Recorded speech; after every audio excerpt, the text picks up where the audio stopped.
Hello friends, இன்றைக்கி நம்ம ஒரு ஸ்வீட் ரெசிபி தான் பார்க்க போகிறோம். ஒரு கடாய் வச்சுட்டு கொஞ்சம் தண்ணி ஊற்றிக்கலாம். அதுக்கப்புறமா நான் இதில் ஒரு 1.5 லிட்டர் பால் சேர்த்துருந்தேன்.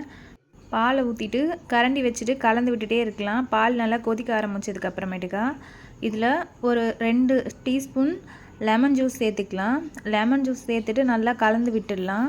கலந்து விட்டதுக்கப்புறமா லைட்டாக அந்த திரியாக வரும் பால், அந்த மாதிரி வர வரைக்கும் நல்லா கலந்து விட்டுட்டு கொதிக்க வச்சுட்டே இருக்கலாம். அதுக்கப்புறமா ஒரு 3/4 கப்பு சர்க்கரை சேர்த்துக்கிட்டேன். நான் சர்க்கரை நல்லா கரையிறதோடு கலந்து விட்டுக்கலாம்.